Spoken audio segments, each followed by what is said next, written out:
Hello. ഇന്ന് ചെറിയൊരു കാര്യം പറഞ്ഞുതരാം. നമുക്ക് പല സാഹചര്യത്തിനോട് അല്ലെ പല വ്യക്തികളോട് നമുക്ക് ചില പ്രയാസങ്ങളൊക്കെ ഉണ്ടായിട്ട് നമുക്കത് മറക്കാൻ പറ്റാതെ ഇങ്ങനെ കൊണ്ടു നടക്കുന്നുണ്ടെങ്കിൽ അതിൽ ഒരു കാര്യം നിങ്ങളിന്ന് മറക്കണം. നിങ്ങൾ ഏതെങ്കിലും ഒരു സിറ്റുവേഷൻ എടുത്തിട്ട് മതി, ഇനിയിപ്പോൾ അത് എനിക്ക് വേണ്ട. കാര്യം നമ്മൾ ചില കാര്യങ്ങൾ മറക്കണം എന്ന് പറയുമ്പോൾ അതിന് മുന്നമേ അത് പൊറുക്കേണ്ടി വരും, ക്ഷമിക്കേണ്ടി വരും. ചിലതുകൊണ്ട് നമ്മൾ ക്ഷമിക്കും, ഞാനങ്ങ് ക്ഷമിച്ചു എന്ന് പറയും, പക്ഷേ അത് മറക്കാൻ പറ്റത്തില്ല.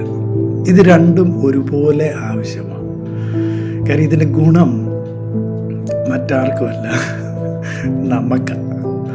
നമ്മുടെ വിചാരം എപ്പോഴും അങ്ങനെ ആണല്ലോ, നമ്മൾ ഒരാളോട് ക്ഷമിച്ചു കഴിഞ്ഞാൽ ആ പുള്ളിക്ക് ആ ഗുണം. അങ്ങനല്ല. ഗുണം നമുക്ക് ഒരു വചനം വായിക്കാം. മർക്കോസ് 11:25 വായിക്കുന്ന ഇങ്ങനെയാണ്: നിങ്ങൾ പ്രാർത്ഥിപ്പാൻ നിൽക്കുമ്പോൾ സ്വർഗസ്ഥനായ നിങ്ങളുടെ പിതാവ് നിങ്ങളുടെ പിഴകളെയും ക്ഷമിക്കേണ്ടതിന് നിങ്ങൾക്ക് ആരോടെങ്കിലും വല്ലതും ഉണ്ടെങ്കിൽ അവനോട് ക്ഷമിപ്പീൻ. ഇപ്പം ഗുണമാർക്കാന്ന് മനസ്സിലായോ? നമ്മുടെ പിഴകൾ ക്ഷമിച്ച് കിട്ടുമെന്നുള്ളതാണ്. അപ്പം മനുഷ്യരാണ് ഈ ലോകത്ത് ജീവിക്കുന്ന, അറിഞ്ഞും അറിയാതെയും വായിലൂടെയും പ്രവൃത്തിയിലൂടെയും മനസ്സിലൂടെയൊക്കെ നമുക്ക് ചില സാഹചര്യത്തോടോ ചില വ്യക്തികളോടോ ഒക്കെ നമുക്ക് ഇങ്ങനെ ഉണ്ടാകും. പക്ഷെ അതൊക്കെ ക്ഷമിച്ച് കിട്ടുന്ന ഒരു മർമ്മപ്രധാനമായ വാക്യമാണ്. ഇതിൻ്റെ അടുത്ത വാക്യമുണ്ട്, 26-ാമത്തെ വാക്യം: നിങ്ങൾ ക്ഷമിക്കാഞ്ഞാലോ. ഏതാ? നമ്മൾ ഈ പറഞ്ഞ വ്യക്തികളോട് ക്ഷമിച്ചില്ലെങ്കിൽ എന്താ കുഴപ്പം? സ്വർഗസ്ഥനായ നിങ്ങളുടെ പിതാവ് നിങ്ങളുടെ പിഴയും ക്ഷമിക്കത്തില്ല. സ്വതന്ത്രം. അപ്പോൾ ഗുണം എന്താണെന്ന് അറിഞ്ഞാൽ അതങ്ങോട്ട് പ്രവർത്തിക്കുക. പോട്ടെന്നെ ക്ഷമിക്കുന്ന, മറക്കുക എന്ന് പറയുന്ന ബ്യൂട്ടിഫുൾ ഒരു കാര്യമാണ് കർത്താവ് തന്നിരിക്കുന്ന മറവി. എനിക്ക് ഈ ദിവസങ്ങളിൽ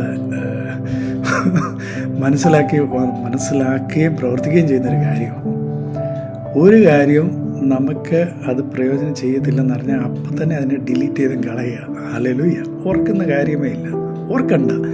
കാര്യം നമുക്ക് നന്മയ്ക്ക് ഉള്ളത് അല്ലാത്തതാണെങ്കിൽ പിന്നെ അത് ഓർത്തിട്ട് നമുക്ക് ഒരു പ്രയോജനം വരത്തില്ലെന്ന് മാത്രമല്ല, അത് നെഗറ്റീവായിട്ട് നമ്മൾ ചെയ്യാനിരിക്കുന്ന കാര്യത്തെ കൂടെ മോശമാക്കി കളയും. അതുകൊണ്ട് ഇന്ന് ഒരു കാര്യം ഒരാളോട് അല്ലെ ഒരു സംഭവത്തിനോട് നിങ്ങളങ്ങ് ക്ഷമിച്ചേരും. അത് നിങ്ങൾക്ക് അനുഗ്രഹമാവും. God bless you.